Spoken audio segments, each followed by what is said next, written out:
Hey people, it's Wall here from Wallcraft. Today we're just going to do a little bit of an informal video. I've just been getting some work done, refining some of the spells, adding some new stuff. And a lot of people have been urging me lately to start recording some of the work that I'm doing so that they can kind of see what I do and piece together some of the stuff. This isn't going to be a tutorial video, or really I don't expect anybody to glean any information particularly from it, but perhaps you will. There'll definitely be a bunch of information presented, and essentially I'll just be narrating the stream of consciousness as I work and get some stuff done. So let's dive right into it.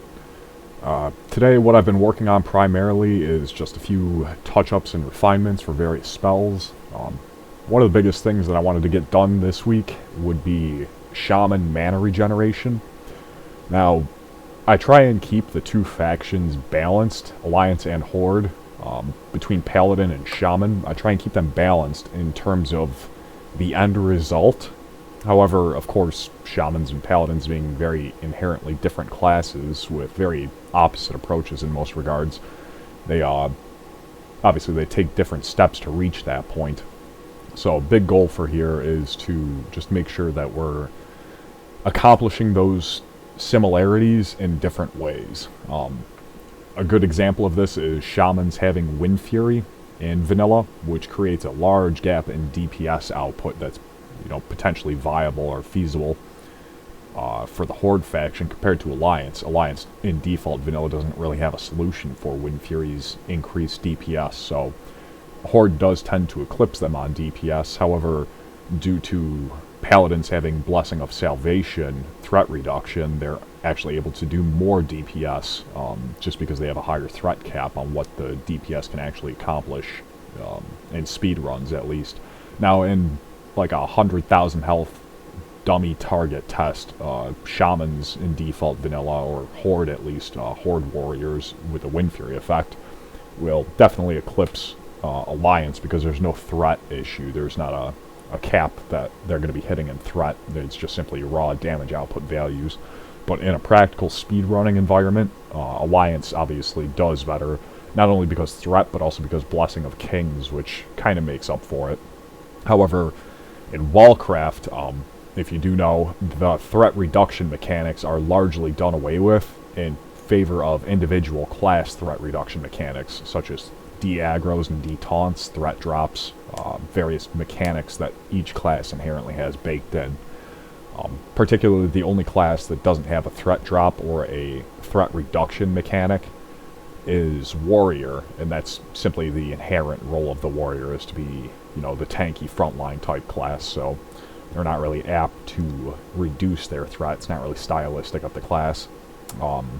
In Wallcraft, Blessing of Salvation obviously doesn't exist. It's the original alpha version of the seal system for Paladins, so they have Seal of Salvation, which grants a 50% threat reduction, but you can only apply one per Paladin. So if you have 5 Paladins in a raid, only 5 people are able to get that threat reduction. So it's not really a huge overall mechanic that you're playing into. You'll usually slap that on a Warlock that's using Searing Pain or Shadow Priest or any of the other high threat classes, whereas tanks simply generate more threat. Threat is much more easy to manage for tanks, and they're generating much higher amounts of threat.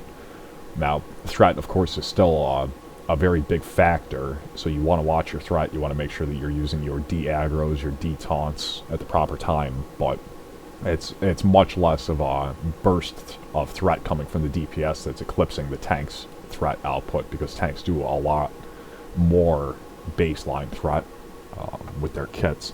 So you'll notice the gameplay is much smoother between the two factions in regards to threat, but this left the question of Wind Fury. Wind Fury being a much higher DPS output for Horde than Alliance, because Alliance doesn't have a solution. So of course, Wallcraft has the Seal of Command, which is much more akin to the original Alpha, or I should say, early vanilla Seal of Command, which has a judgment effect that applies a debuff on the enemy target, and anyone who strikes the target, any ally who strikes the target, or I should say even anyone, if it was even a Horde player striking the target, they'd be able to gain this.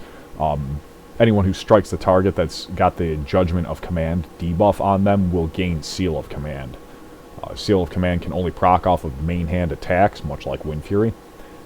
So what you have essentially is a much more balanced rating meta between the two factions, but they each go about accomplishing this in a much different way. The numbers may be even, but Alliance applies the debuff, which you gain the buff from upon striking the enemy, whereas Horde just places the Wind Fury totem down, and as long as you're within the range of the totem, you gain the buff. In Wallcraft, the Wind Fury totem buff is actually no longer a main hand enchant either. It's a aura that's emitted by the totem, so you're still able to use your poisons and your shadow oils and all the fun stuff that you like, you know, your sharpening stones. You're still able to use those in Wallcraft without forsaking the Wind Fury effect. And this leads to a new interesting meta, because as a shaman then you can use your Flame Tongue, your Rock Biter, your Frostbrand, imbues, and then Wind Fury Totem to still gain the Wind Fury effect. Wind Fury Imbue additionally stacks with the Wind Fury effect, so you gain much higher chance of proccing it. You essentially can gain a 40% chance as a shaman using both, with the Wind Fury Imbue still remaining as a weapon imbue, of course. So the aura and the imbue can each stack, and they each have their own separate procs on that. You obviously can't double proc off of it the way that the mechanics are set up. You can't proc off of a Wind Fury attack, or an extra attack in that regard, but the numbers overall essentially mean that you can get a 40% Wind Fury effect as an Enhancement Shaman, which makes the Enhancement Shaman a very viable single-target DPS class, in addition to all the other changes. But the next big mechanic that had to be resolved, of course, was Wisdom. Seal of Wisdom for Alliance. It's the Alpha State Seal, of course, so you can cast Wisdom on other people, but the Judgment as well. Restores mana per swing that's done to an enemy. Now, this mechanic is primarily useful for Paladins and Shamans. Druids also gain some benefit from it. And Warlocks who are using the Firestone build also gain the effect and the benefits from it. But Horde doesn't have a current answer to this, so I figured, well, what is the best way to do it? Would be to tie in a Seal of Wisdom effect onto the Mana Spring totem. That way, if you're under the effects of Mana Spring, you not only gain MP5, but you gain the mana restoration on attack, and this should help alleviate any types of mana issues that particularly Enhancement Shamans are facing. But again, also Druids and any other class that wants to restore mana can just get in there and start attacking. You know, Mage, Priest, Warlock. If you're out of mana, you can Wand and gain mana back by being under the effects of Mana Spring Totem, or having Judgment of Wisdom up on the enemy. The scaling is relatively the same, and of course you still have the regular types of proc from the items like Blaze Fury Medallion or Fiery Gauntlets, Storm Gauntlets, etc. that do proc the effect as well. So those items do have a niche purpose of serving as a mana restoration item, which makes them very, very good items for particularly Retribution Paladins and Enhancement Shamans to help maintain mana. With these effects added, there really isn't a mana issue for Ret Paladin or Enhancement Shaman, which is part of the core philosophy of Wallcraft, in which physical DPS classes should never have to worry about their mana bar, provided that they're just doing their DPS rotation. The only time that they'll worry about their mana bar is when they're trying to heal, or perhaps even cast from a distance in the case of Shamans. Of course, Paladins do have some more casting tools in terms of Judgment of Wisdom, or I'm sorry, Judgment of Righteousness plus Exorcism, but not really the same level as, you know, a Shaman casting Lightning Bolt or Chain Lightning from afar. But essentially, tanks, physical DPS classes should never have to be concerned about their mana. So, Protection Paladins, Retribution Paladins, Enhancement Shamans, be it Enhancement DPS or Enhancement Tank, which is a viable spec. They'll never have to really worry about their mana, provided that they're using their tools correctly, which part of the core philosophy. In terms of casters have tools to restore their mana, and oftentimes they'll find themselves having to balance between damage output and mana restoration. But it's never really an issue where you're downranking spells and going out of mana as a caster.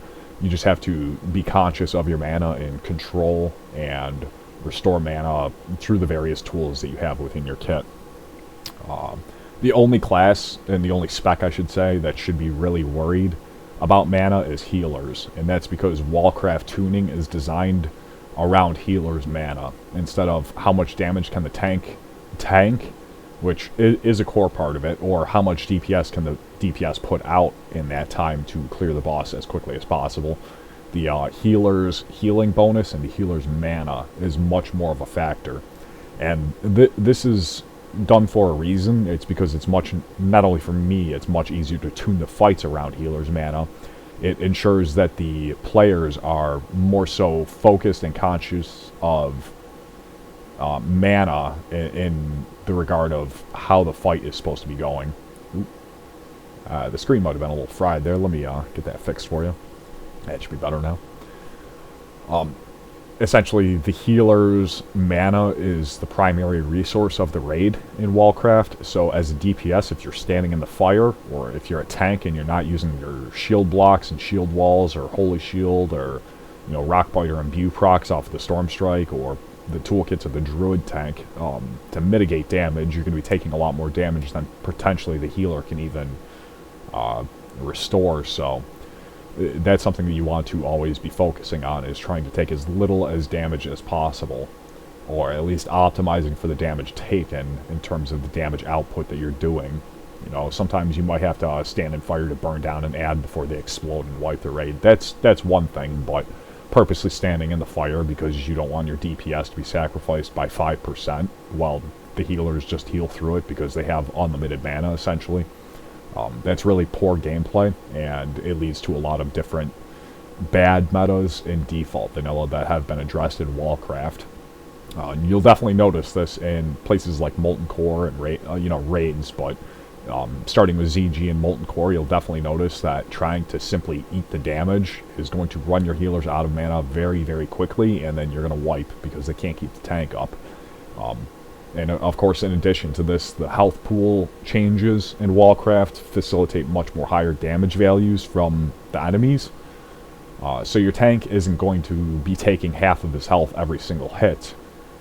They're going to be taking a fifth of their health every hit, but that fifth of the health is being restored at the same rate, essentially, as default vanilla. So pumping heals into a tank doesn't feel as stressful, but you're going to have to output, if not more healing than typical vanilla, to keep the tank alive in terms of tanking a few different hits from the boss. So this puts the healer's mana at the cornerstone of the raiding experience and progression, essentially. But what we've done now is we've just essentially added the healing restoration effect towards Mana Spring. And we pull up Heidi here. And we just corrected Healing Way. Healing Way wasn't working previously, and this should be corrected next reboot. Essentially, it had the wrong spell family masks. In terms of the description, Healing Way, the talent and Restoration Shaman talent tree, should restore mana. Or, I'm sorry, not restore mana. Healing Way should proc an effect every time you cast Lesser Healing Wave. But it was currently proccing off Healing Wave, so we're going to take a quick look and make sure that that's working correctly now. Let's see if we get the Healing Wave benefits from Lesser Healing Wave. Let me just cast Chain Heal and... Okay, not procced, beautiful, and it should proc now.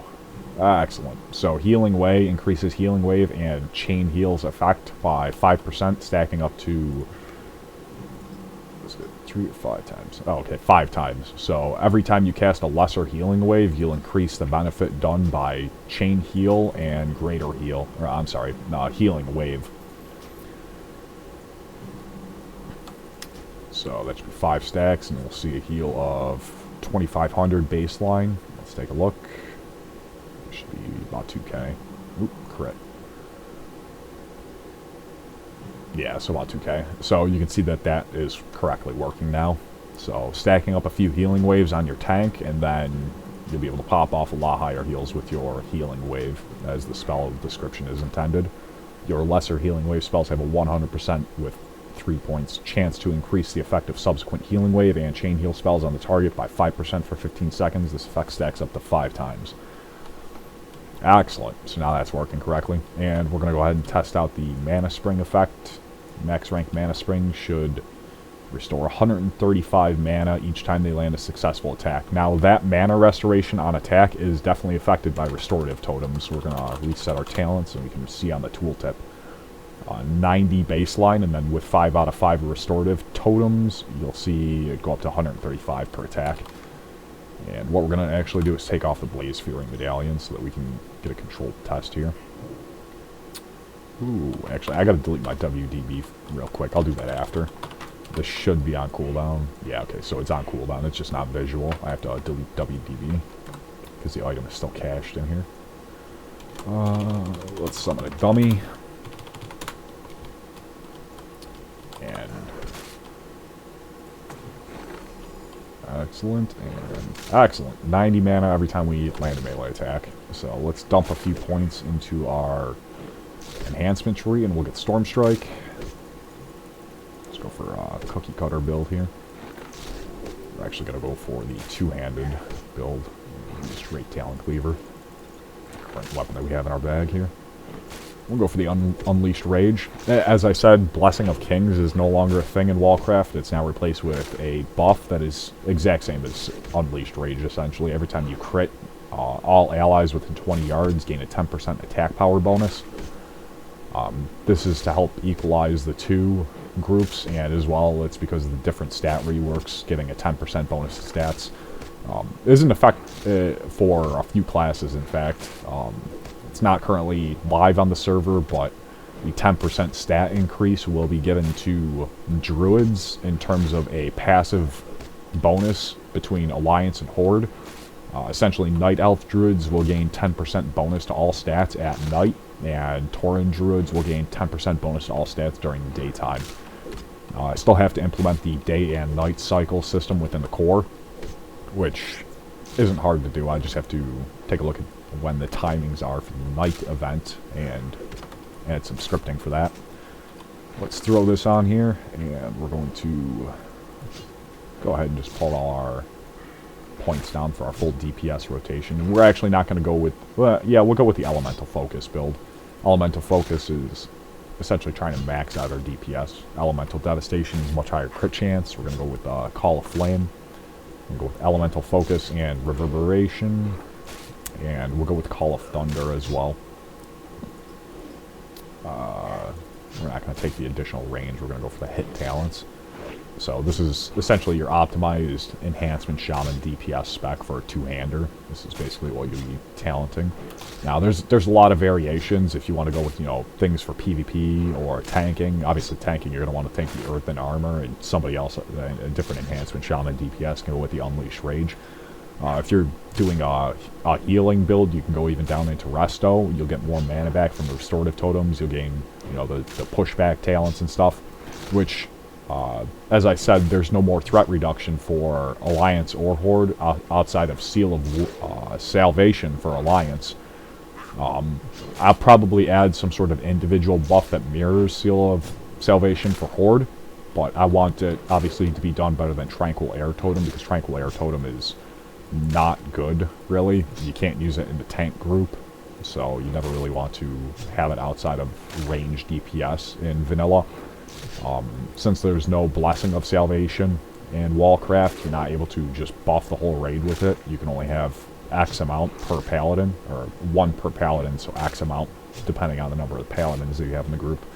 Horde will likely have the same type of solution that's restricted to 1 per Horde, and depending on how I want to do it, I might add the original Bloodlust, which is a single target buff on a 30-second cooldown. Essentially, you'll buff somebody and it'll reduce their threat and increase their damage output, and then Alliance would get a similar effect as well. I can't remember where Tranquil Air is. I'm pretty sure it's Restoration, isn't it? Oh, I might not actually have it on the trainer. That could be the issue. Look up spell Tranquil Air. There we go.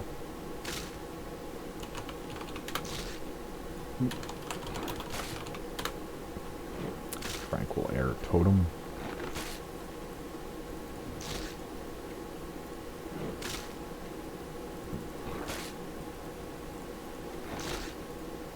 Okay, yeah, that's restoration. And yeah, this is the old Tranquil Air, not the new Tranquil Air. So let's take a look here. Oh, yeah, okay. My apologies. I keep calling it Tranquil Air. I actually removed Tranquil Air, and the effect is now Wind Wall. Wind Wall Totem has the effect baked into Stone Skin, so the range damage reduction is baked into Stone Skin instead of having two different totems for physical and range damage reduction. Wind Wall Totem now reduces pushback taken by 35%, which gives Horde a similar solution towards Allies' Concentration Aura that Paladin has, which does the same effect, reduces pushback taken by 35%. So, yeah, as I was saying, with healing focus talents and a Wind Wall Totem active, you can actually get the 100% pushback that a Paladin can gain. Very useful now. Previously, Wind Wall was pretty garbage, just reduced range damage taken. And you'd basically... The only time you'd really ever use it was in Blackrock Depths Lyceum room. We're going to go ahead and just move some of our stuff over, though. And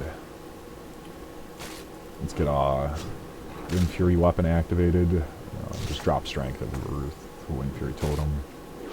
Drop Searing totem. And drop that. I should put those on the bars, but I'm not even going to bother. And we need a Lightning Bolt. Complete our DPS rotation.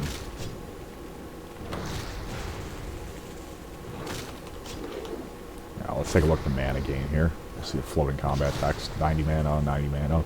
Yep. So on spellcast and on melee damage, we're doing some very significant mana returns here.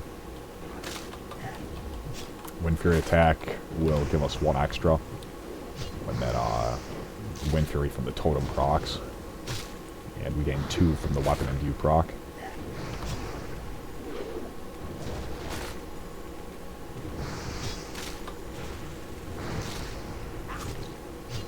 Yeah, there it is.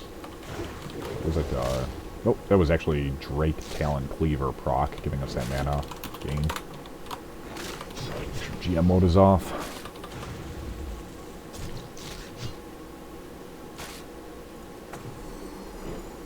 Yeah, and let's put these on the bar now.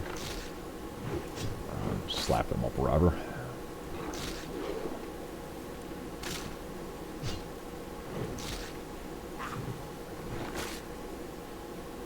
And what else do we want?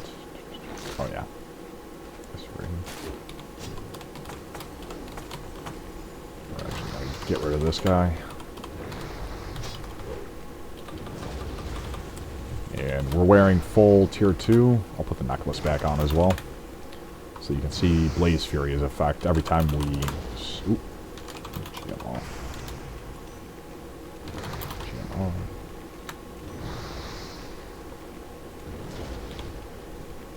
Stupid Searing totem. There we go. Okay. Let's throw GM on, leave combat. Put that Blaze Fury on. Now you can see when we proc the effect, drop our totems, we gain 2 90 mana restores, and that's because the Blaze Fury proc 2 fire damage added to each attack triggers that effect. So items like, I said, Storm Gauntlets, Fiery Plate Gauntlets, Blaze Fury Medallion, and there will be a few others new to Wallcraft. Those are really typically considered underpowered for what they do. But on Wallcraft, they're very good for mana fixing. If you're a Ret Paladin, Prop Paladin, Enhancement Tank, or DPS, you can use those to essentially gain a ton of mana back on each swing. So we're going to put on our healing spells as well. Oops. We're going to put on, we'll just do Chain Heal, Healing Wave, and Lesser Heal. And let's just say we're draining our mana down by dumping out some heals. And we're healing up our allies, etc. And we'll just get our mana down to below 4,000. Healing Wave has a pretty hefty mana cost, 620 mana, and then Lesser Healing Wave, of course, is very mana intensive as well. fact, we drain our mana faster by using this. So now we're low mana. Let's say it's just a raid situation. We had to throw some off heals as an Enhancement Shaman. We're going to get our Mana Spring Totem down. And we're just going to start dropping off our DPS kit. Ooh, some dodges. And this definitely will help sustain our mana. We're going to go for the crit, obviously, with the Elemental Focus talent. Every time we crit with a spell, we gain Spirit-based mana regeneration for several seconds. So what we're doing is we're trying to fish that crit. But even if we're not critting, provided that we're under the effects of the Mana Spring Totem, we're gaining mana back each moment. And there we go. Now we get the Elemental Focus procced. We're just hitting the target, restoring some of our mana. And we can go back to, if we need, drop another heal, drop a chain heal, even. Just drop off chain heal now. And heal up our group. Go back to DPS, now that our Storm Strike is off cooldown. And make sure we got our totem up. Yeah, look at that big chunk of mana. And that's because we got a Wind Fury proc off of our Storm Strike, which is essentially going to be 4 attacks, and then with Blaze Fury Medallion, that triggers on each, so that's 8 procs of the 90 mana restore. It's a huge boon for us. And then, of course, as enhancement, we have our Unleashed Rage. Or, I'm sorry, Shamanistic Rage.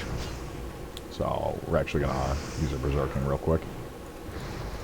And drop our Shamanistic Rage, and with Shamanistic Rage, every time we land an attack, we will regenerate mana to equal to 30% of our attack power.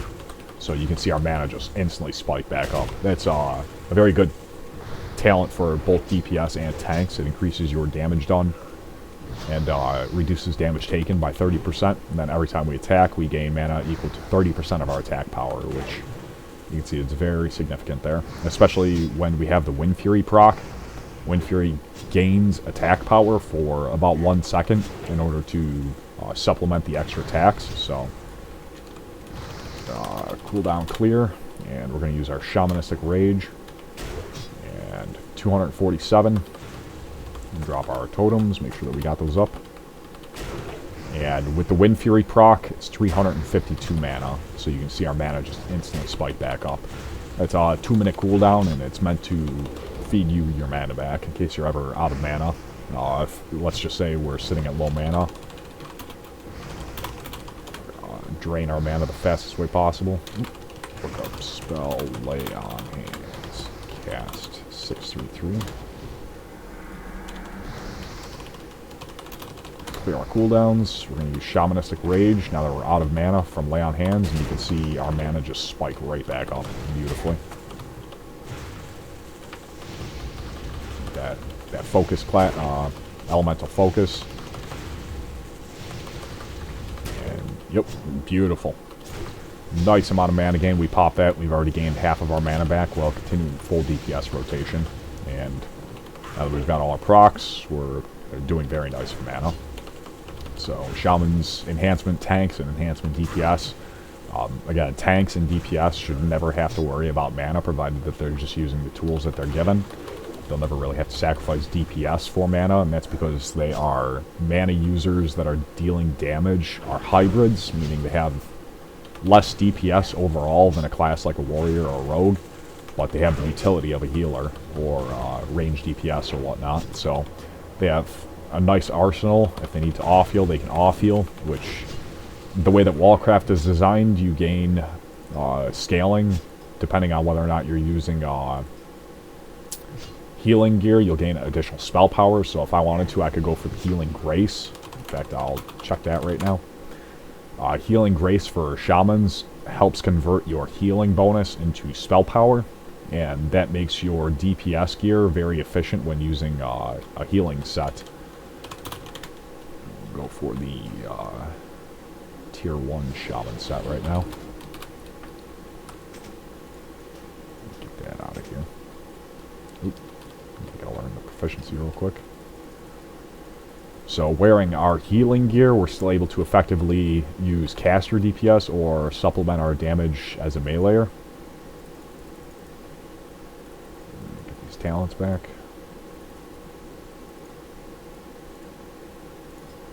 And we're just going to go for the healing grace. We're not even going to bother with these.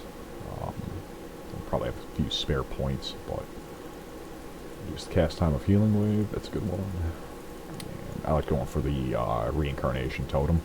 It's very useful for PvP. We'll just cap that off, and we'll have a few extra points that we can dump to really whatever we want. Probably go for the healing focus, so we don't have any pushback. And right now we have a very effective toolkit for healing, dealing some caster DPS, which you can see right now. Shock is 577 damage because of the healing way. Conversion from healing bonus. So, especially items like Cauterizing Band, you know, you consider 46, that's what, 92? It means we're gaining 30%. That's about 30 spell power from wearing 2 Cauterizing Bands. That's super nice. The boots right here, that's 6 spell damage off the healing bonus, the 18 healing bonus.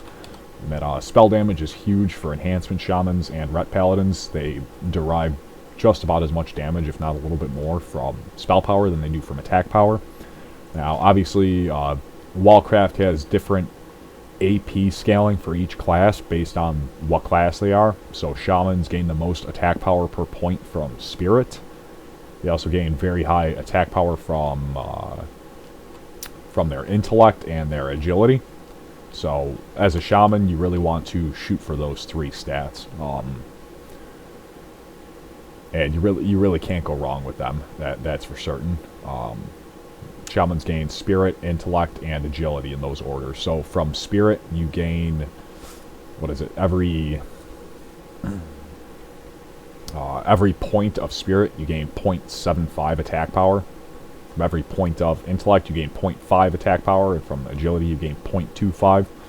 So their stats on their gear, the baseline stats, are very well optimized. I didn't really have to change any of the stats, I just had to change the way that AP scaling works. And it's a mathematical perfect formula, because there are 5 core DPS classes that want attack power. There's Warriors, Paladins, Hunters, Rogues, and Shamans. Those are the 5 classes. And then, of course, Druid. Druid, each form has a different type of scaling. But, for instance, Warriors, they gain attack power primarily from Stamina, and then from Strength, and then from Spirit. Paladins gain their attack power primarily from Intellect, and then from Stamina, and then from Strength. So if you'll notice, each class benefits from one of the individual stats the most as a primary, and then a secondary, and then a tertiary stat, a third stat. And there's no overlap between them. So in terms of Intellect, benefits Paladins the most, Spirit benefits Shamans the most, Stamina benefits Warriors the most, Agility benefits Hunters the most, and Strength will benefit Rogues the most. In terms of secondary stats, for Warrior it is Strength, for Paladin it is Stamina, for Rogue it is Agility, for Shaman it is Intellect, and for Hunter it is Spirit. And for third stats, Warrior is Spirit, Paladin is Strength, Rogue is Stamina, Hunter is Intellect, and Shaman is Agility. So the way that the stats break down, if you look in Tier 1, each class has a very tightly very tight range in terms of attack power that they get from wearing full Tier 1. Full Tier 1, for example, a full Tier 1 Warrior will have about 850 attack power, and Shamans having the lowest amount of attack power gain from their stats, as more so of a caster type class, they have about 700. And the rest of the other classes, the other 3, Rogue, Hunter, and Paladin, are somewhere in between those ranges. And this goes all the way up from level 1 all the way to max Tier 3 gear. Tier 3 Warrior is like 1200 attack power, a Paladin is like 1150, a Hunter is like 1100, Rogue is like 1150, a Shaman is like 1050. So, in fact, we can take a look right now. Let's check out the AQ Shaman. AQ Shaman, has a little, like I said, a little less because AQ isn't fully optimized, but they have a lot more spell power, which they gain primarily in terms of damage. Look at the tier 2 and you see, yeah, 768, and that's because it's got a nice chunk of spell power, less stamina, and I still have to optimize the AQ gear. I should say the tier 1, the tier 2, and the tier 3 are optimized. AQ 20 and AQ 40, I'll probably have to go back and touch up a few of the stats, but nothing really major.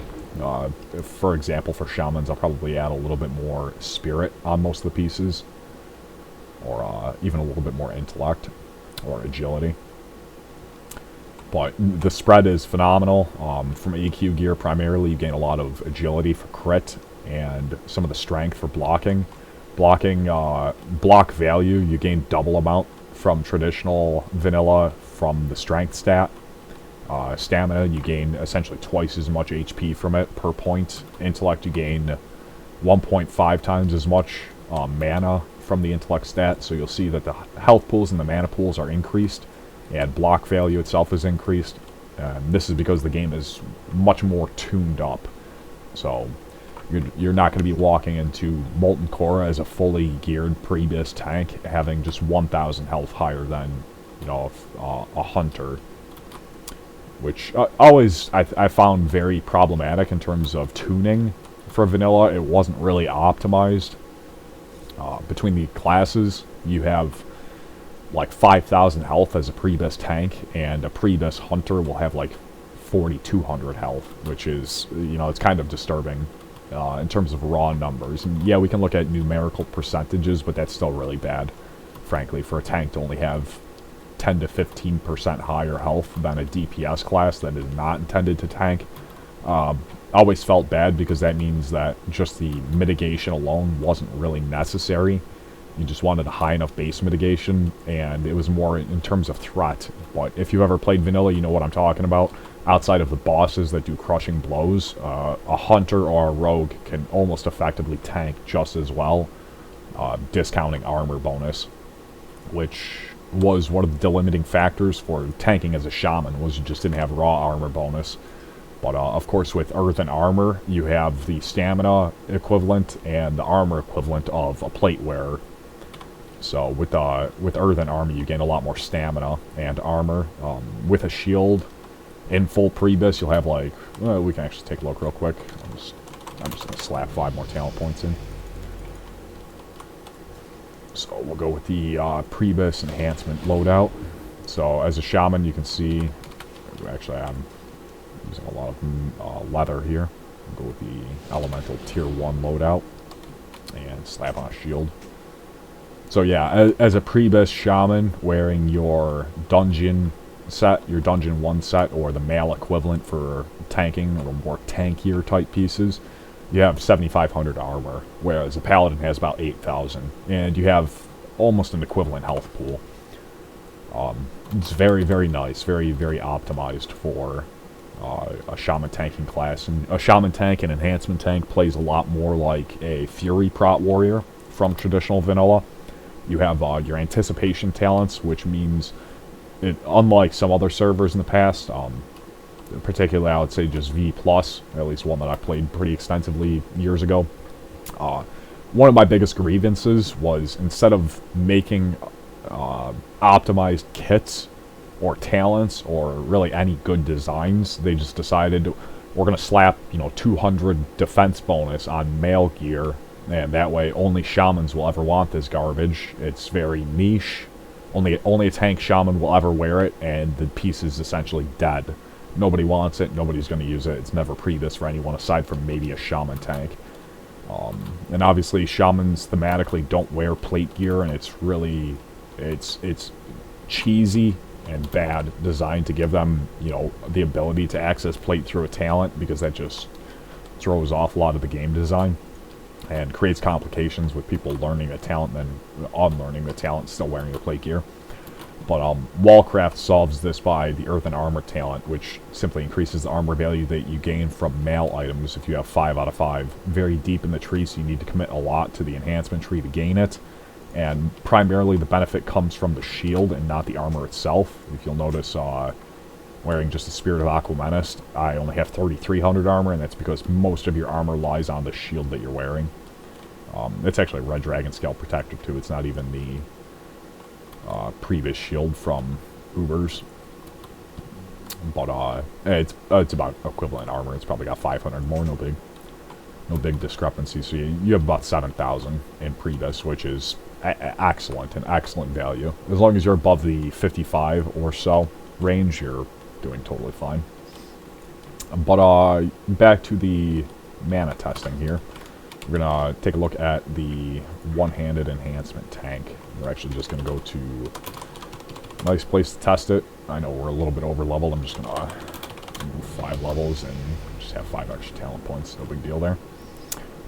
As I was saying, though, instead of shamans being optimized for defense on mail gear, which is just a poor design, they have the anticipation talent. Anticipation reduces the chance that they're critically struck by melee and ranged attacks by 2% per point for up to a maximum of 4%. Meaning, as a shaman tank, you really only need like 25 defense to become uncrittable, which can easily be achieved through rings, trinkets, amulets, your shield, etc.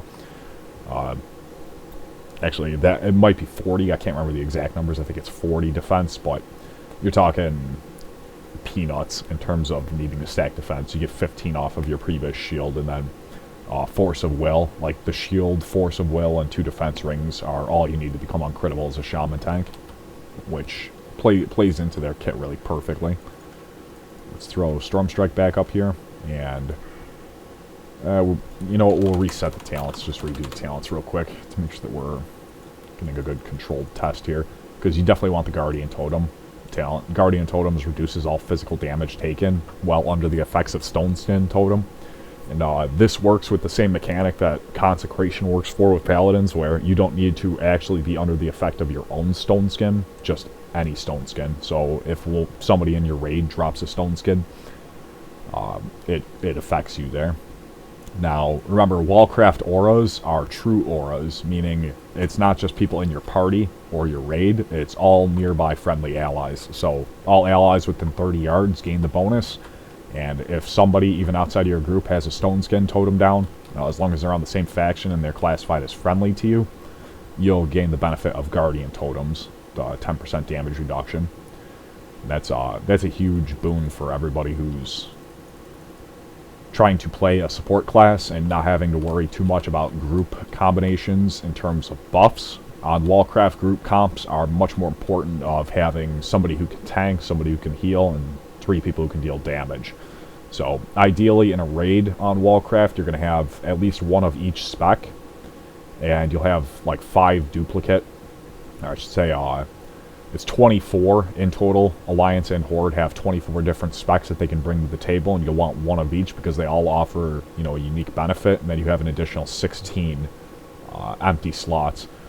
So you fill those with really whatever the raid calls for, or really whoever, because the class balance is much more tuned. It's not so much of, well, we need 16 warriors to fill these slots. You really just pick 16 competent DPS, and you're going to clear the raid just fine, and not have a discrepancy between any of them.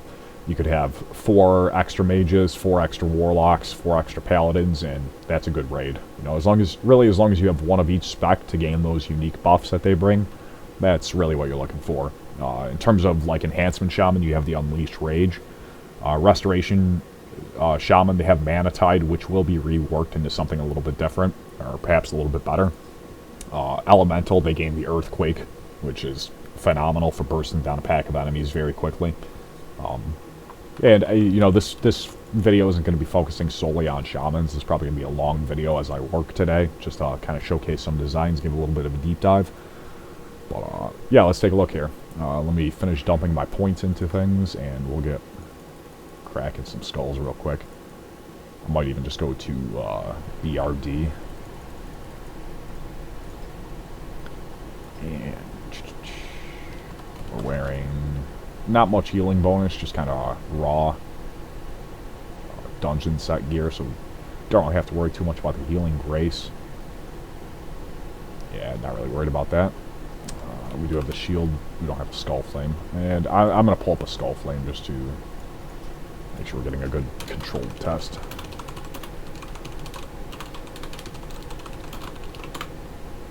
And of course, with the Rock Biter imbue, you gain the 75% block chance, which will give you uncrushable against raid bosses, so you can tank raid bosses. On Wallcraft, any unmitigated attack that is done by a raid boss, yeah, not even just raid bosses, all bosses in dungeons and raids are skull level, and they are guaranteed to crush on any unmitigated attack, meaning being uncrushable is very, very vital. You want to be uncrushable. You really don't want to risk being crushed by a raid boss because they'll hit you for half your health. So it's very important that you have that. We're actually going to replace that with that. And that looks like pretty good totem loadout. And because totems are each on their own separate category, you can drop all 4 types at the same time. I could actually macro these, which I think I have a macro for it right now. Let's see. May not, but I might. Let's see.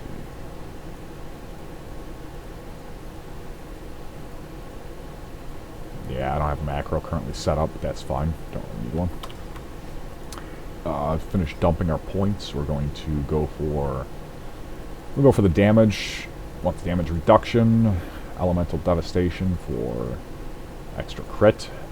We're going to go for the Call of Thunder for extra crit, and we're going to go for the Static Wreath. Static Wreath gives us 2 extra charges on Lightning Shield. Lightning Shield procs in an AoE on Wallcraft, so this is our main AoE threat ability. And Stoneclaw, of course, has a taunt mechanic, so when anything hits a Stoneclaw totem, it'll automatically be taunted onto the Shaman. So let's make sure all of our totems are refreshed. Turn GM off, and we're just going to go ahead and pull. There we go. Ooh, double dodge. Nice. Of course, the knockdown.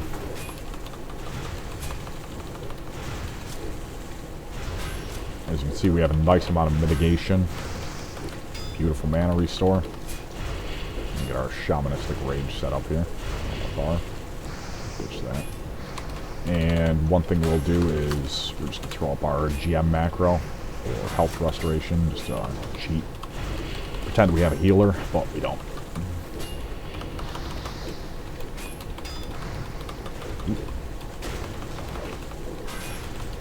Just got caught lacking with the hard cast there.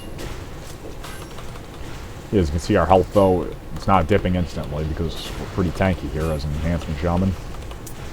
Got our 7,500 armor and decent amount of our dodge and mitigation with lock.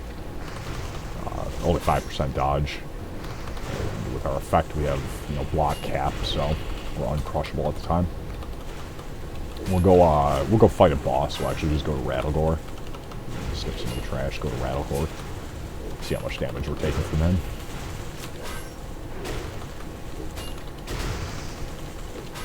Go on our Shamanistic Focus.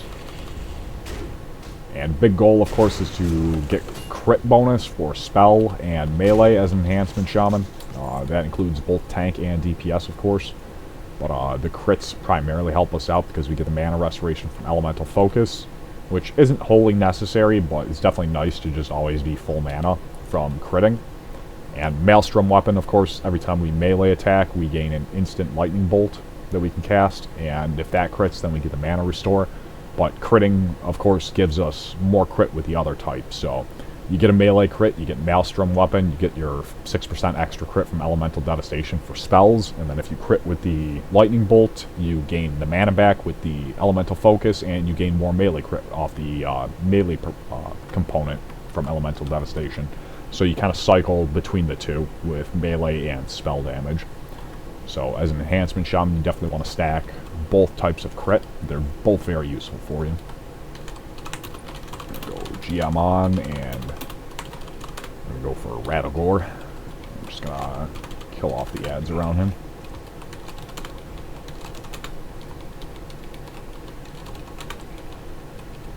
Make sure we got nothing pulling additionally.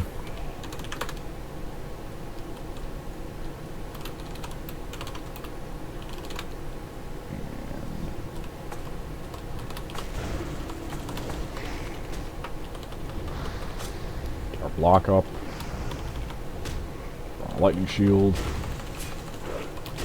You can see, like I said, all bosses in dungeons and raids are skull. This is from Rage Fire Chasm all the way up until Nax Ramus. All bosses are skull, and they will crush on every single attack that they do that is not mitigated by, you know, block, dodge, parry, or miss. I should say parry, dodge, block, or miss, because in Wallcraft, parry is calculated first, meaning parry is much better than it is traditionally in default vanilla. The big problem in default vanilla is parry being calculated after dodge. Normally it's dodge, block, parry, which means if you have high block, you'll push your parry value right off the table.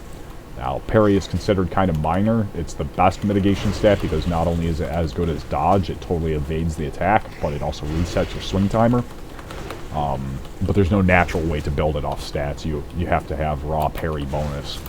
In Wallcraft, it's even better, because it's calculated first. So if you have 20% parry, like a rogue or a hunter would, or a warrior, if you have very high parry and high block, you're not pushing the parry off the table and just making it totally useless. So having that parry calculated first makes it much better. Much better.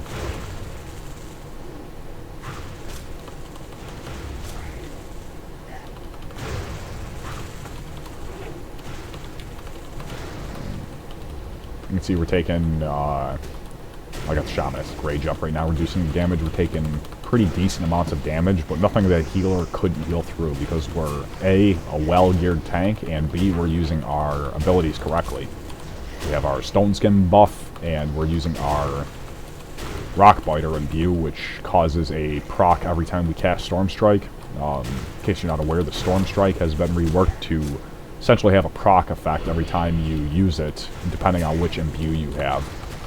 With the Rock Biter, we gain 75% block for up to 4 attacks every time we Storm Strike, which makes you essentially uncrushable. Equivalent to Holy Shield and Warrior Shield block. Druids are the only class which doesn't have an uncrushable mechanic, but their design is to essentially just eat crushing blows with very high armor value. So Druids are very effective in that role as off-tanks. Less so at tanking bosses compared to Warrior, Paladin, or Shaman, but very capable of tanking bosses nonetheless. Totems are falling. Get them back down.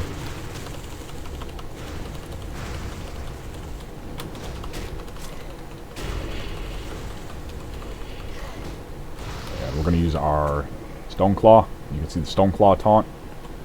He strikes the Stoneclaw, and then he is taunted onto me. So let's just say we have an ally here, and very likely I'm going to I actually need to rework Guardian Totems, because currently Stoneclaw just simply taunts anything that hits it. The Guardian Totems is irrelevant for that, but I'm going to make Guardian Totems instead. That'll be the baseline effect for Stoneclaw, where it will taunt the enemy onto the totem. And Stoneclaw is no longer just a threat that causes the enemy to gain more threat and perhaps aggro it. It's now a hard taunt that the totem casts, and anything that attacks the totem is then subsequently taunted onto the shaman. So it's playing in line with the shaman's mechanics of being a little bit more random. But what it does is very effective in AoE taunting every 30 seconds currently. With the talent, it will be reduced down to 15 seconds.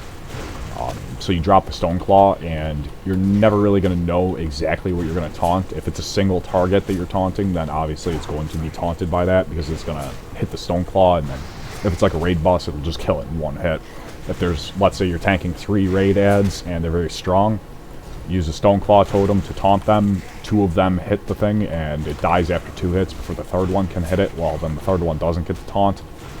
But it's a very, very powerful, very low cooldown AoE taunt. So you can see, yeah, both of them hit it, and both of them were taunted by it. Because it was able to survive the 2 attacks. So it might seem a little bit random, and a little bit less, I shouldn't say random, a little bit less predictable than a traditional taunt, but it's very powerful in the fact that it's an AoE taunt.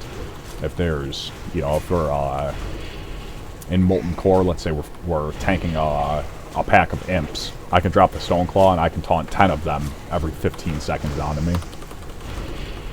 Obviously, you don't really tank the imps, but that's just an example. You could say, like, Sholomance, we're tanking a room with 10 ads, and they get aggroed onto the mage while I drop the Stoneclaw, and suddenly they're all on me because the Stoneclaw isn't getting melted instantly. Stoneclaw also has a lot more health.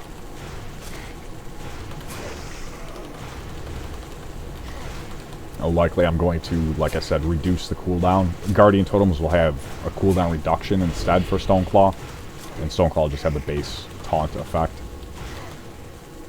baked into it. So you can see the damage taken values very, very good, very competitive for Shamans. And this is all done in a very natural way that doesn't have to require me adding a bunch of janky items and stats to items in the game, or creating some really stupid meta. And again, I hate to shame V+, but I don't feel like it was a good design. V+, the way that they implemented stuff was just really harebrained. And, didn't make sense. Didn't really play well, didn't feel good to play, didn't make sense. This is very natural to the class. This uses the original Alpha designs in terms of how it functions and handles, and it plays very well. It's very play-tested and very tuned and optimized for level 1 to level 60 post-max play.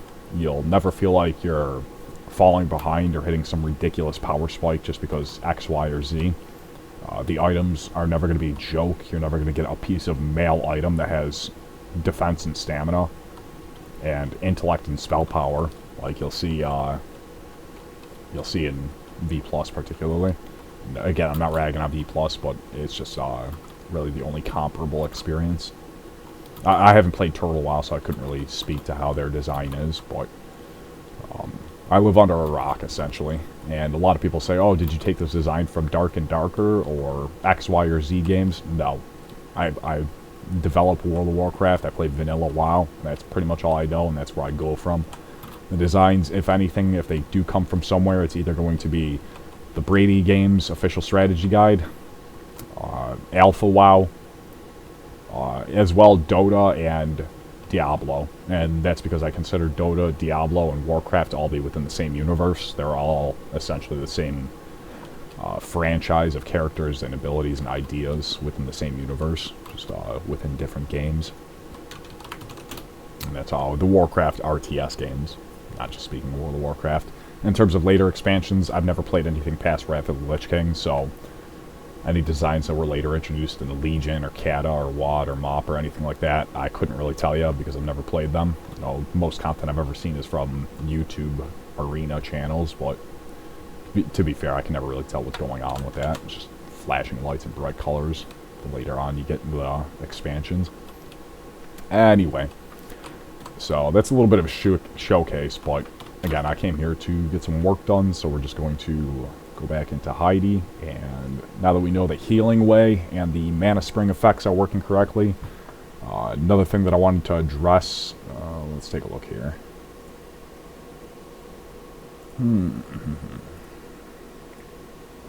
I wanted to work on the map a little bit, but that's probably going to wait till later. I'm going to really have to sit down. I'll pull it up though, take a look. This is the Alpha Karazhan map that I'm working on, and essentially I'm taking the Deadwind Pass and I'm restoring it to life. There's a few things that I do know that I wanted to touch up. One was this terrain. This terrain has a bad incline. It's causing it to render poorly. So we're going to go with the linear smoothing, and I'm actually going to raise this a little bit. Lower that a little bit. Reduce the radius, and we're going to lower only, and kind of correct out this terrain a little bit. And you can see how these parts are not doing so good.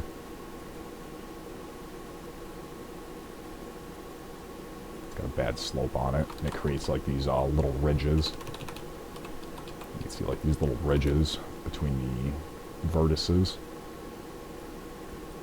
And that's because it's very raised on one side and very low on the other.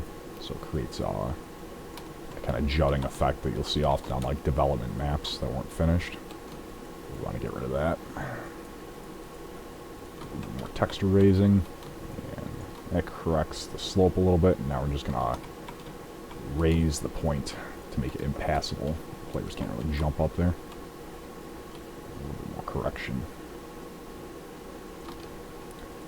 And what helps is the map contours info.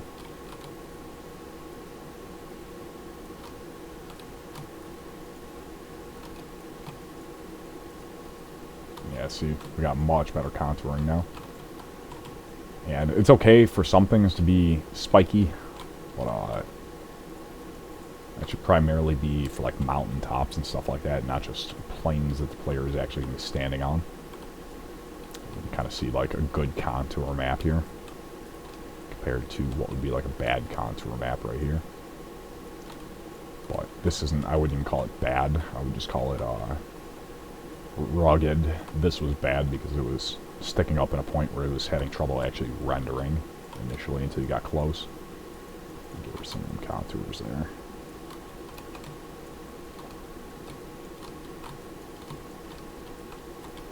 And did want to raise this part up a little bit because players are able to actually jump up over here. It's not intended. Should be able to get up over here.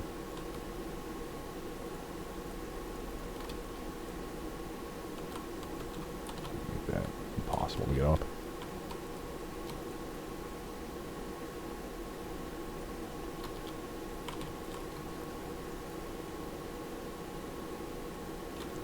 It's okay if it has bad contouring in a place where players can't actually reach or see. But you don't want it to have bad contours in a place where players are able to actually get to. Or if they're going to be there. Lower this a little bit.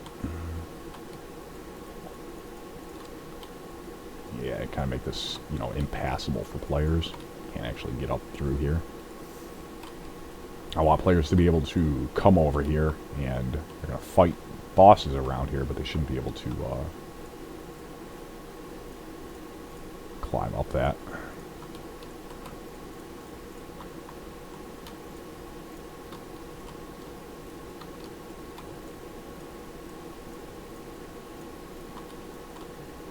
little bit more edging, and then we're going to flatten the terrain out in this corner here.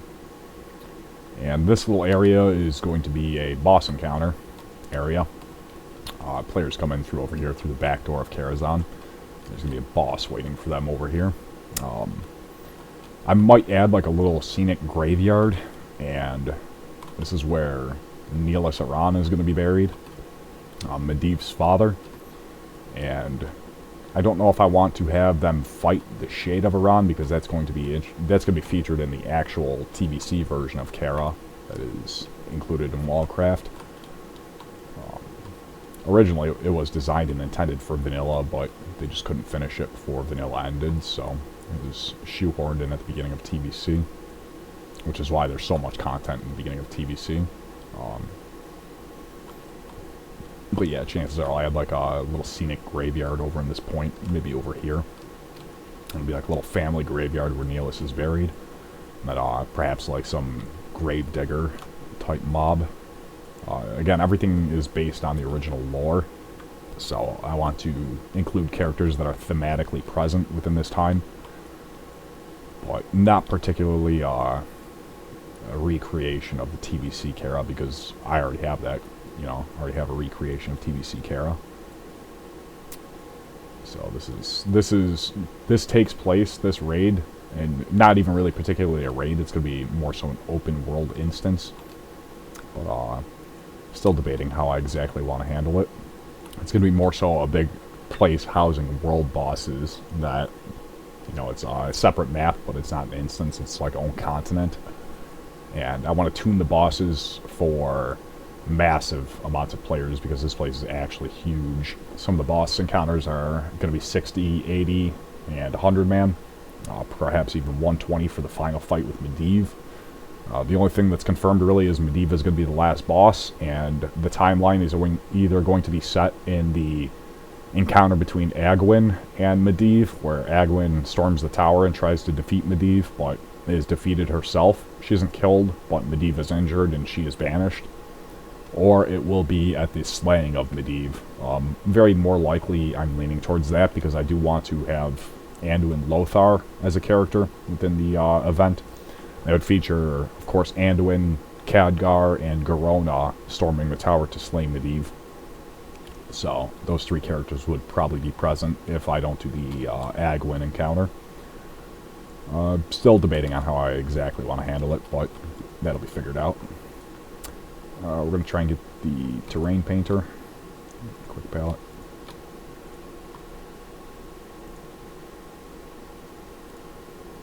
Add the textures to the palette.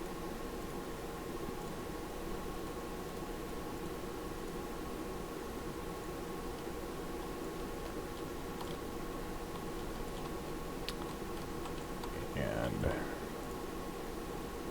select.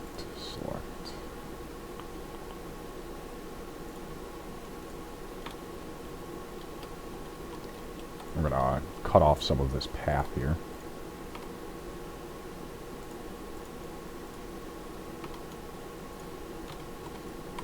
Essentially, we just want to paint over this extra additional path at this part.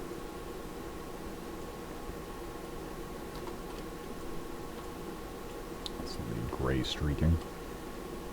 Radius kind of set high for that.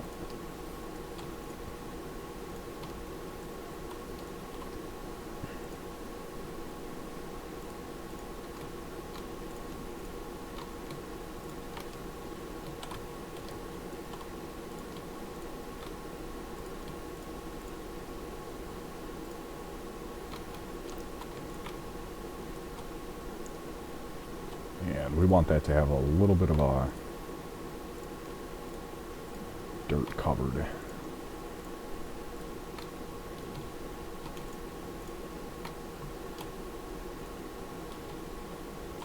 That's because I'm actually going to connect the bridge over to this point instead of extending it so far out. And then what we're going to do is we're going to raise the terrain a little bit. Way too big.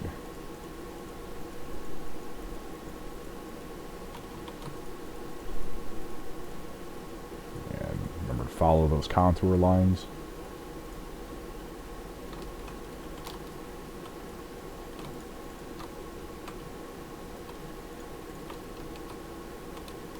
Excellent.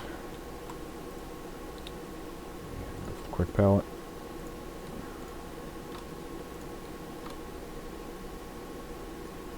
Radius to match the path. Excellent. And then we're going to reattach the bridge right around here. In fact, let's get a little bit of detailing on the edges.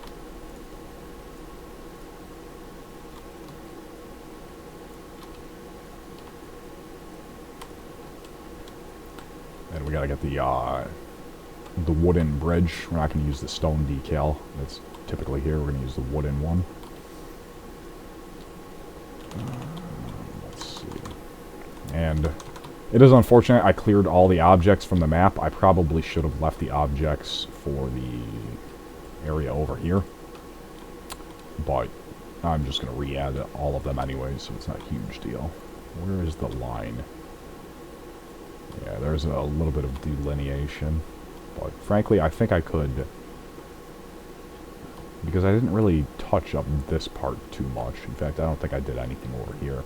So I probably could just paste the chunks back in for this area. You're not going to be able to access this area over here. In fact, I'm going to go ahead and look at the flagging. This is more so just for decal. So when you're standing up on the tower, you have your max view distance. You actually see stuff down here. That's why I have to repaint all this texturing over here. So I'm not too worried about the game objects. I'm just going to place all the trees and whatnot, birds, flowers, all that crap. But we're going to want to ensure that players can't see any of the out-of-bounds area, which I'll probably need to add some more chunks over here depending on where the players really start off. I'll add, you know, one more chunk over here, one more chunk over here, and they'll start somewhere around here. This is the Swamp of Sorrows, though. So chances are I won't even do that. I'll just add some blockades over in this part, and you're not really going to be able to extend past that path. Players should be starting over here more so, which is the Darkshire. And since I haven't really touched that all up, Darkshire is very gloomy in vanilla, and it shouldn't be gloomy in this instance map, because this is before Darkshire became Darkshire. It was originally called the Grand Hamlet, and it wasn't, you know, covered in darkness and whatnot. You can see where the town is, you know, the town hall and all that stuff. Originally was. This is the one farm. I'll probably extend the map out a few more tiles over to this direction. It should be over to the west. Uh-oh. We're lagging. Okay, good. I want to make sure we don't crash. We're going to save change tiles.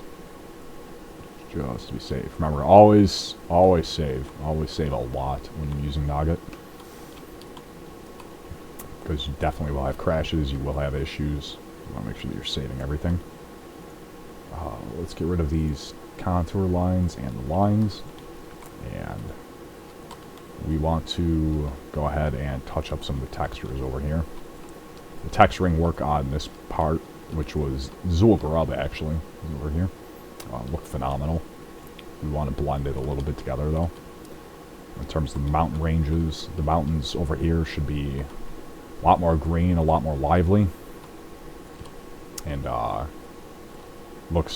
it should look a lot more like an enchanted valley. So we're going to want to very likely use a spray with a very large radius. We're going to max out our radius. We're going to go low hardness, low pressure,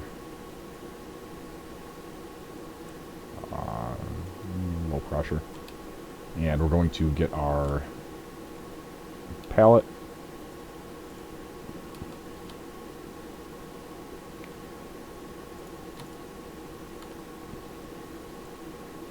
Oop. Reload tile.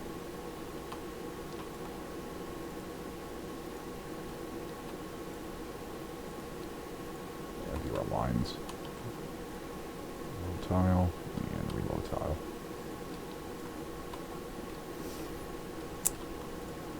There we go. We're going to add that to our quick palette. Add.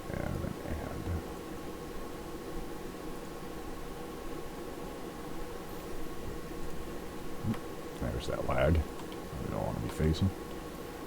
And what we're going to do is we're going to take the texturing and we're just going to spray down this area and give it some green. This is Swamp of Sorrows. We want the hamlets. Swamp of Sorrows should be distinct, but we want to basically blend this area between the two color schemas. So we're actually going to go ahead and get the palette from this as well. We don't want so much of the yellow, but we're still going to take it all. We'll just try and use it all. This is the green, so we're going to work within one tile section here, and we're just going to see how she goes when we start spraying it down. Oop. Using the wrong one, though. And show unpaintable chunks.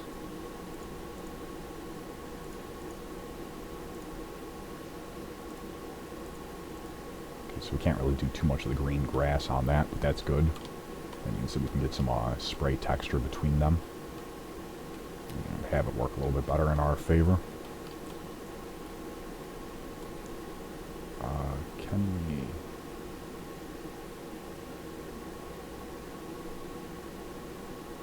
See, I don't know what the texture swapping feature is. Probably should experiment with this a little bit.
that don't feel like it's doing anything.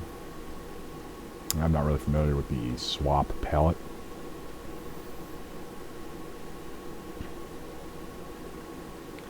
Oh, okay, I see what it's going for. You gotta pick this.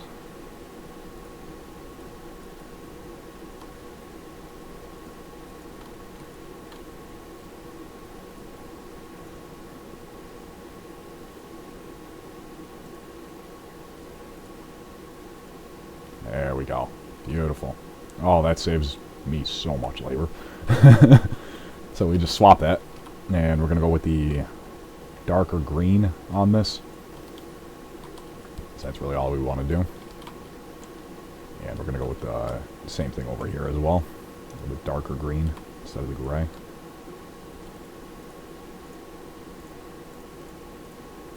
Ooh, yeah, we can do individual grids too. That's super nice. We're going to go with it all though.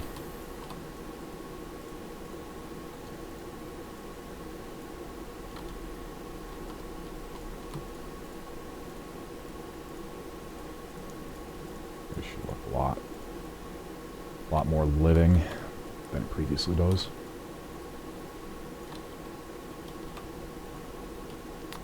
ADT swap.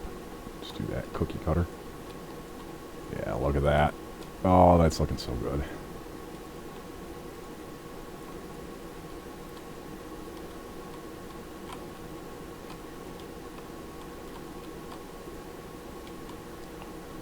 Yeah, we're going to get rid of some of the brown, blend it down.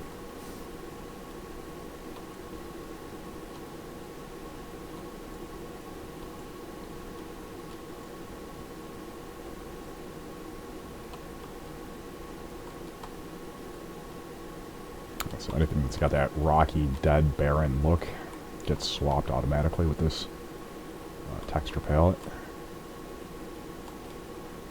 Ooh, well, I'm cool. I'm very glad that I discovered how to use this, because this would take me way more time than I wanted to spend actually repainting all this crap by hand.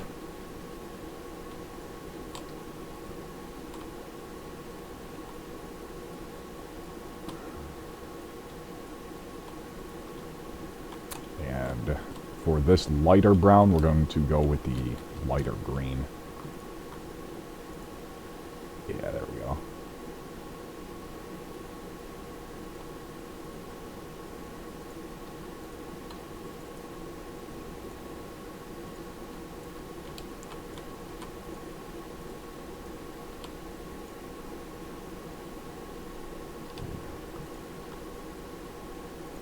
This.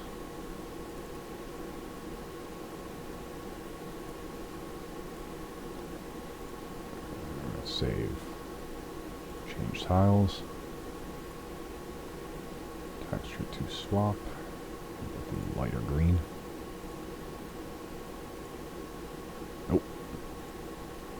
Reload tile.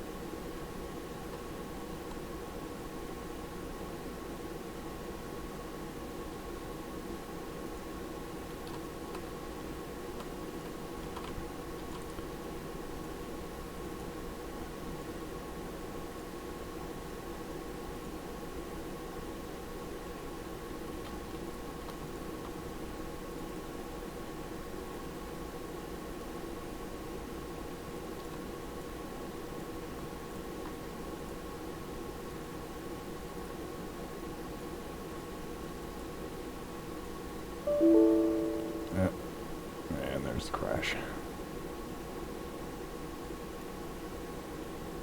That's fine though, we just saved all tiles. And close.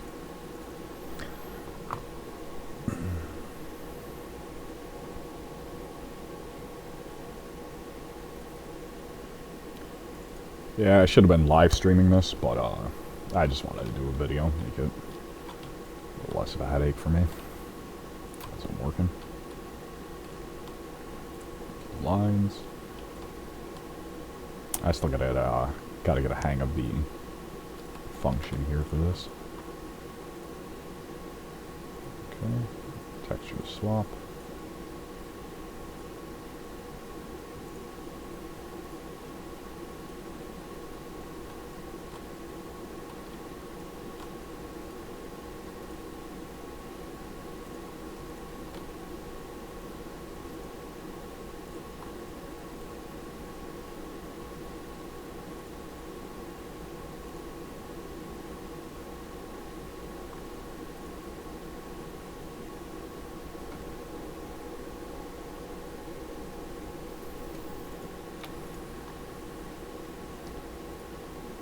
this the one that we need?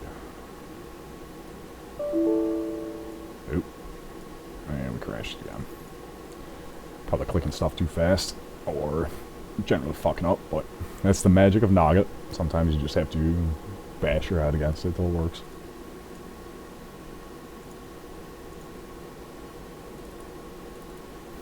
This is the custom fork as well, so it's got some more advanced functions, and it seems a lot more stable than the previous version I was using, but most importantly, it can export the MCLQ chunks, which is the vanilla liquids chunk, compared to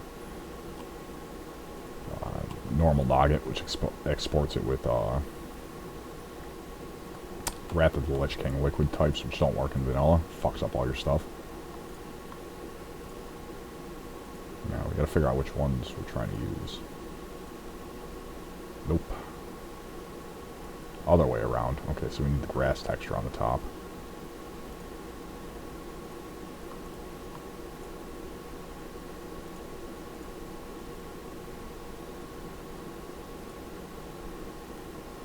Select that. There we go. Okay, much better. Now we're just going to blend that all down.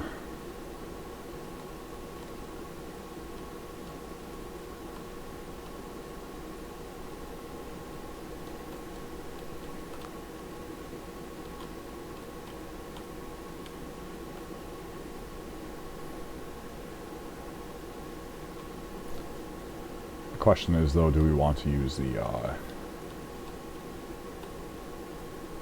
mountain ridges here? And I would say not really, but kinda.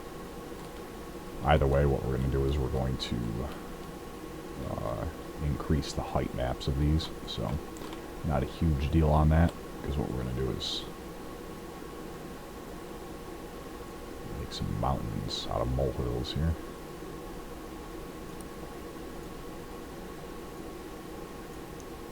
And I probably should use one of the different raise functions, but I'm just going to do this the good old-fashioned way.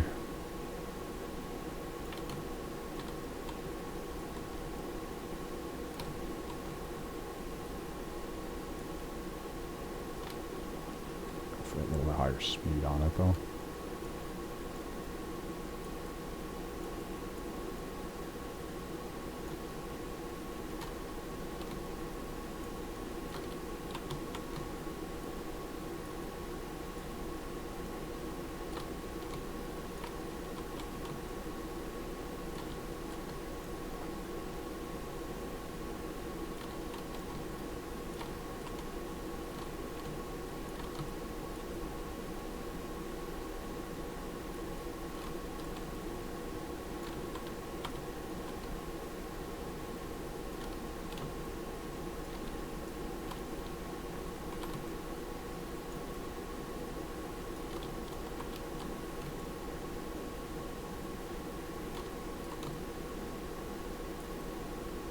We're going to repaint some of this just flat textures by hand because they don't have any detailing on them.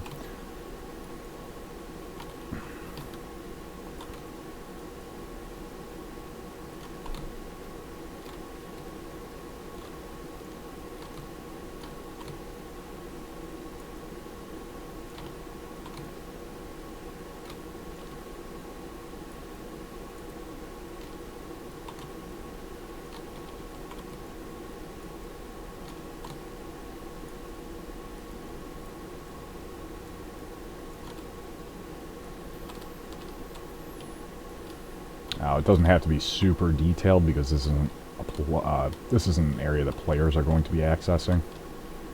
It just has to look good enough from where you're standing up here, which you really won't be able to see it. And like I said, the textures over here should be all blended in. So let's go ahead and save change tiles and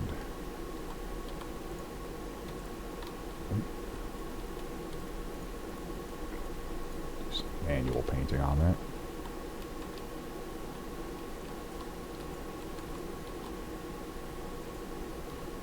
There we go.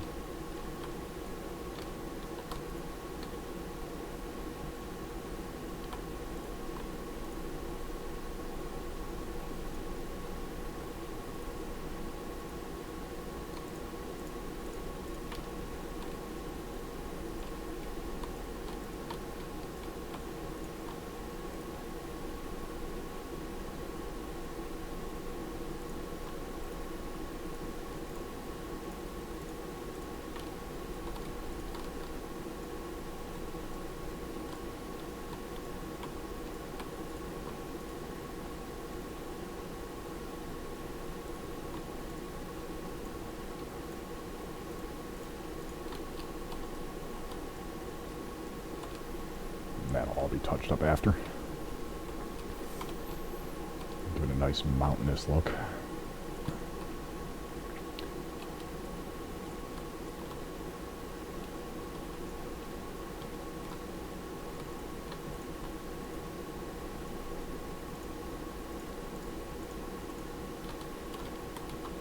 See that this has some nice sprays already on it.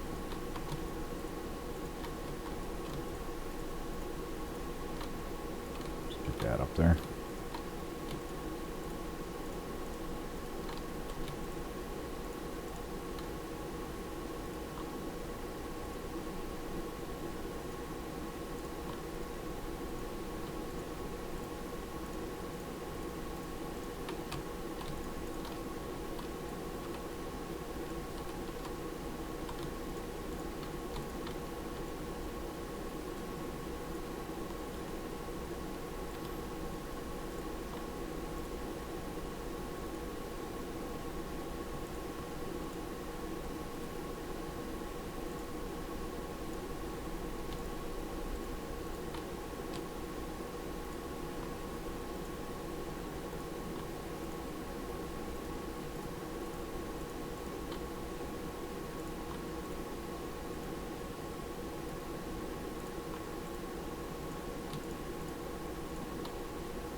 Some more detailing on that after as well. Some of the blurs and whatnot. And stuff like this doesn't need to be.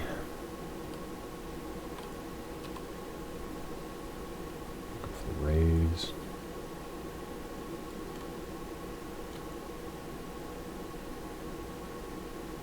Fix the terrain maps on this. So this will have to be redone later because I have to re-add in a living version of Darkshire. Just getting the terrain raised up right now.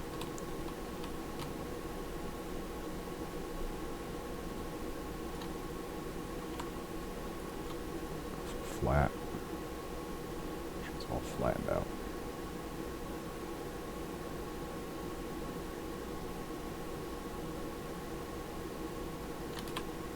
Very nice.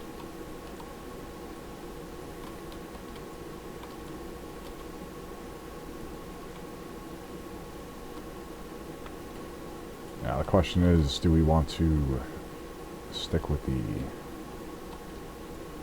grayish look? I might actually take it with the brown here, darker brown. Well, I think that this looks kind of nice. This looks pretty nice. Especially if we're adding a bunch of trees and we're going to have a path. Maybe I'll even take the dirt a little bit differently. But chances are not. Let's save change tiles. We're going to go back to the texture painter. We're going to get rid of this blue stuff because we don't really want that. Yeah, there we go. All that.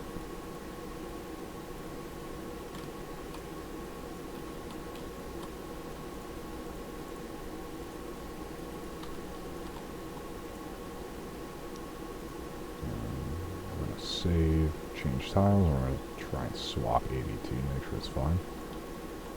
Yeah, that seems fine.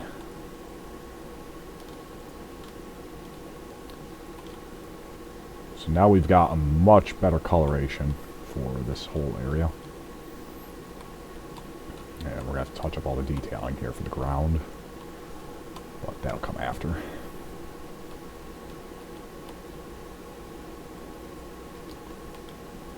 The question is, will players really be able to see the red over here?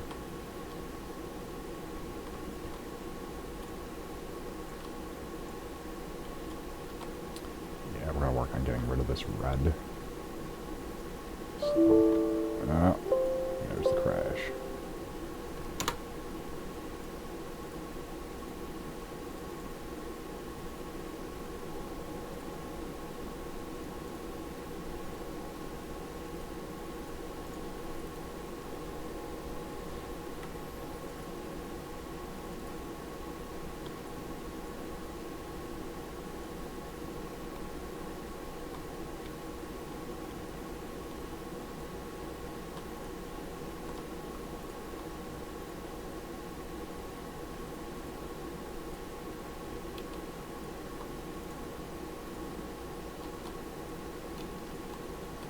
There we go. Get rid of the red here. Swap and swap. Oh, that looks so much better. That looks so nice, too. That looks really good. Yeah, because we don't want that bright red. We want a little bit more natural tone. And we want to perhaps even just get rid of the gray here. Select. Ah, of course. Dang it. Always something.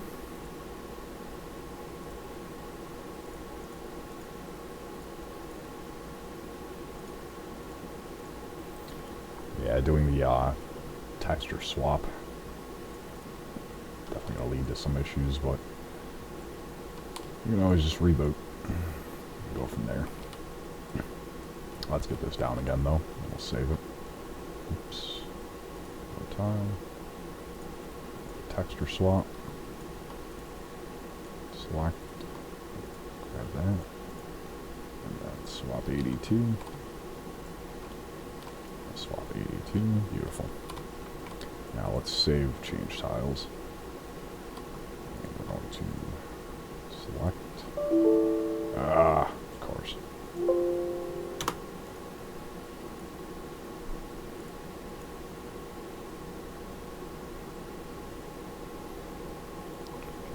Shut down the server as well. The dev server.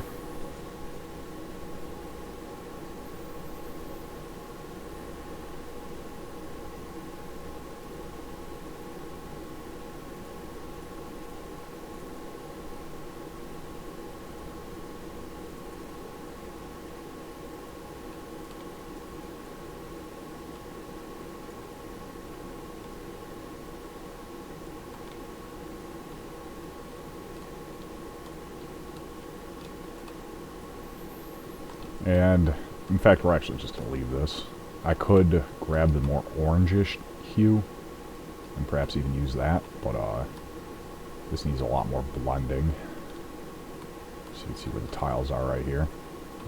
They don't really blend well. In fact, let's try again. Maybe 5th time's a charm. Select.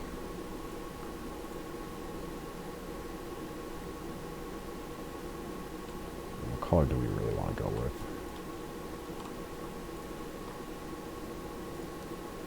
We'll try that. Let's see how this looks.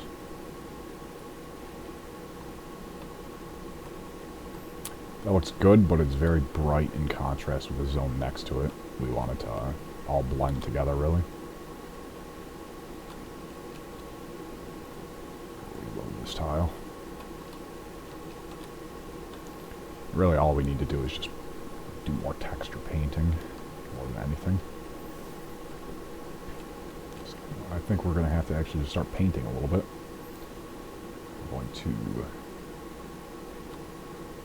grab this quick palette.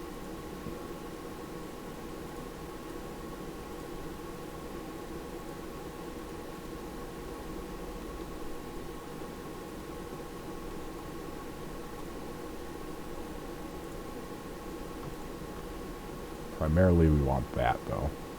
That's really what we're looking for.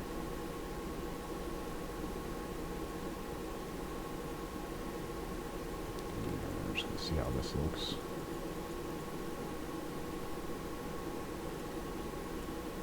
So that doesn't have to be fancy or precise, it just has to hide the fact that we're doing this.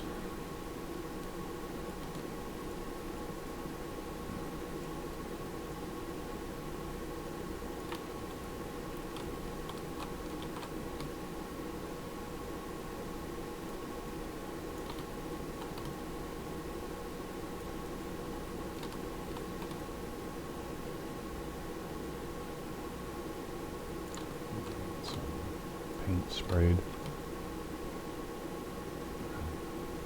Just trying to cover up the lines between the ADTs. Go through and do a bit more green.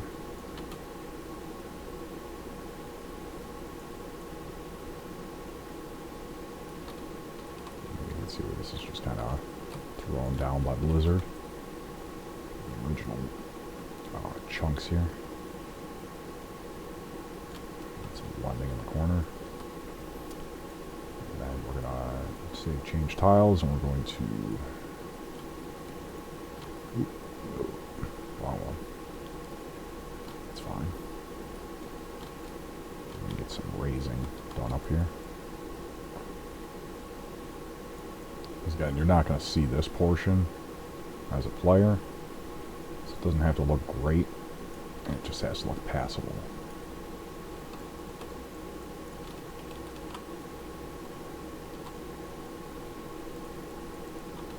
That's not what we're going for.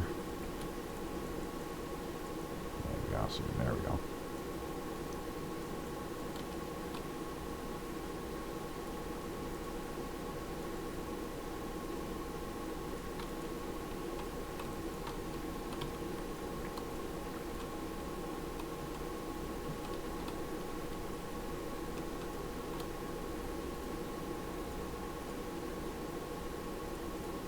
Quick palette.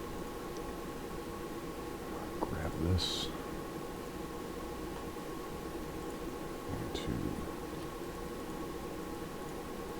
Some spray here.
On that.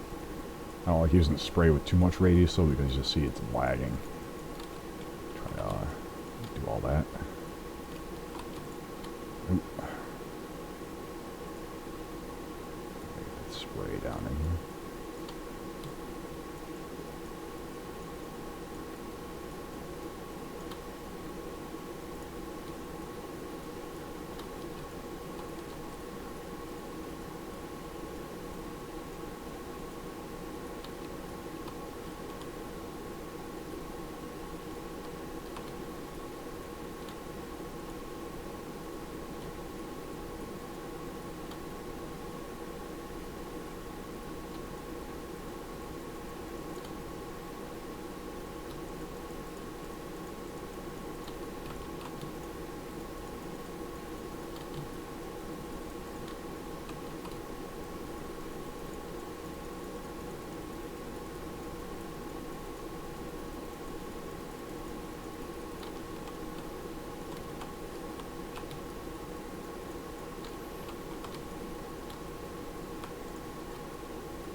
And this isn't going to be seen by the players. They're not going to be able to cross over in the Swamp of Sorrows.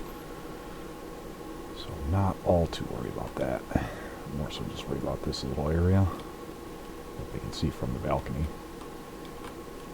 And that's looking much better now. I'm going to keep touching this up with a little bit more of the green. Cap off some of these ridges here, so that it's blended.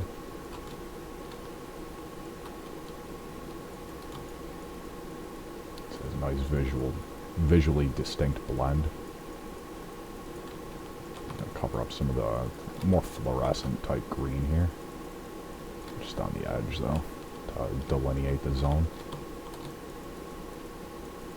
Get some of it over here.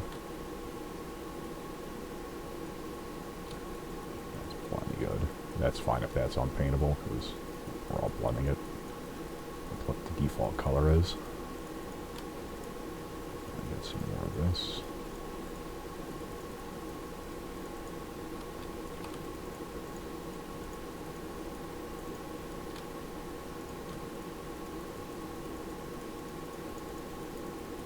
Touch it with some green, a little bit brighter green. Darker. Kind of give some accent onto the ridge here.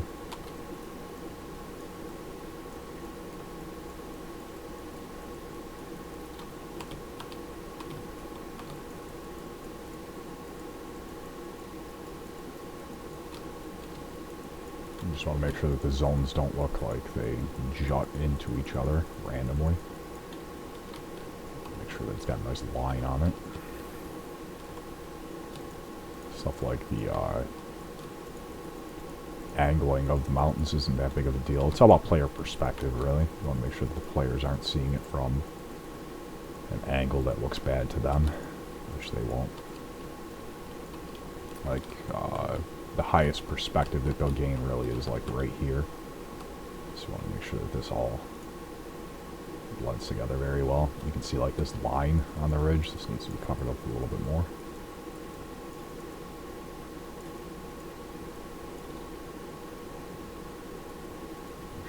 Paintable, because we can't get that with that one. We have to use this and paint a little bit over. Okay, there we go. Yeah, we need a color that can be used between the two unpaintable chunks to blend it.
What the spruce? There you go. Save all tiles. And yeah, we're gonna get rid of the fluorescent green. I'm gonna blend that down. Just make sure that's saved. The texture swap. Select. Yeah, we're gonna go with the darker one.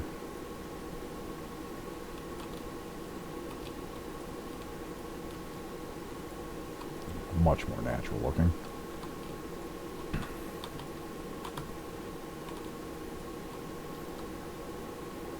with the raising here. Go linear, lower on the inner, and lower on the outer as well. In fact, we should go even lower. Use high speed. Too low.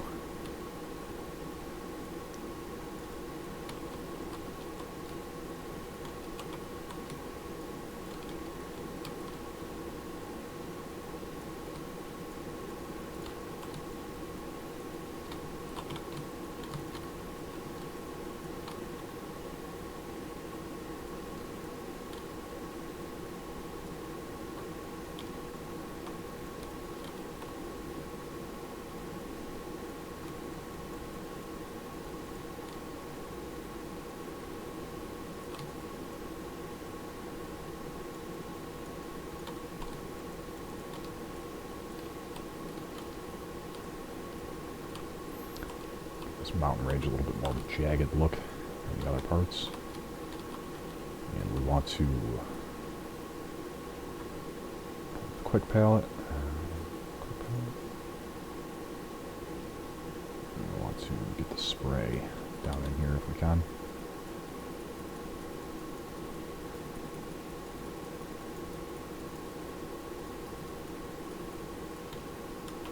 Much better. And again, players aren't going to be able to pass over this terrain. I'm going to have to use terrain flag editor after. But it's all about just making sure that they have what looks to be a good map.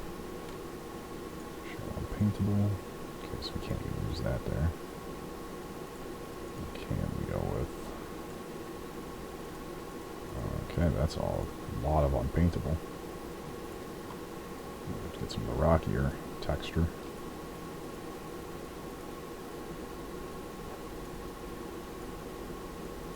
Paint that up here.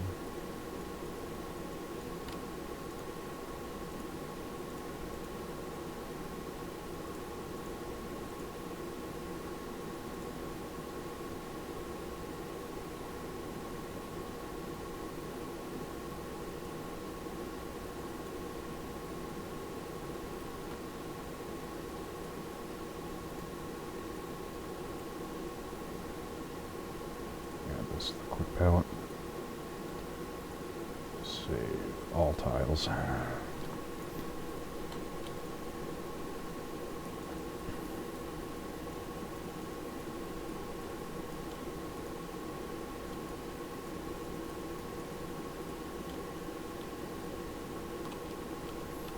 Players aren't going to see that at all, so that's fine.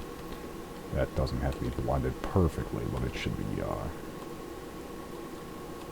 at least not so disparaged between the two. A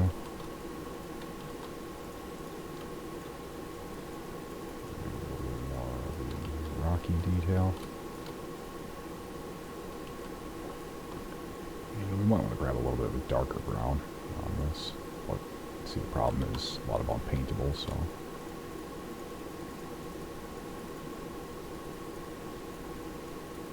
Darky brown over the green, just a little bit of accent.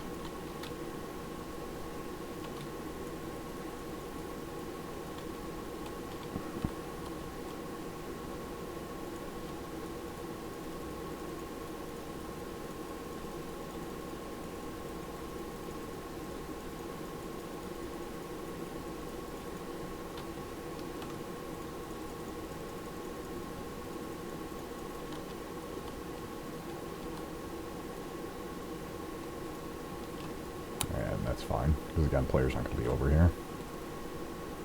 Just going to make a bit of an overlook.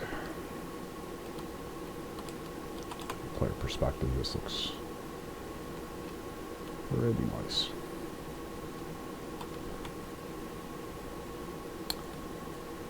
But at the same time, we want to get rid of this more fluorescent type green.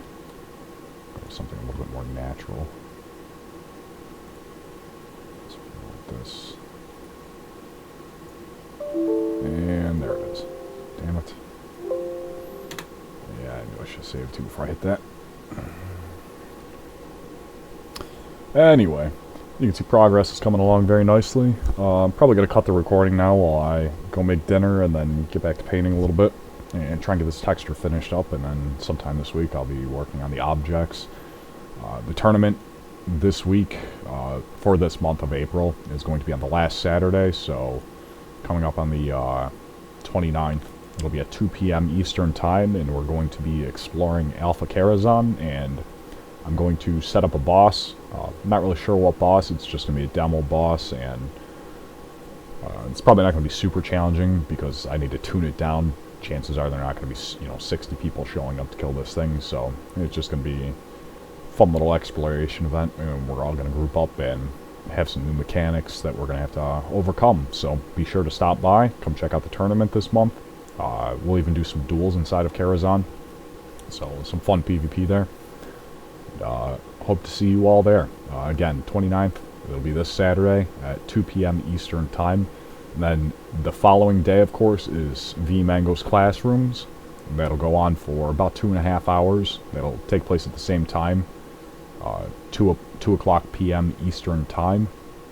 That'll be on the 30th of April, so be sure to check that out. If you're a Patreon member, you can go ahead and join in the live chat, get all your questions answered by me as we go through the tutorials. It's free to watch on YouTube, though, for everybody, so be sure to tune in and come learn some things about the engine running your favorite game. Until next time, my name is Wall, and it's a pleasure.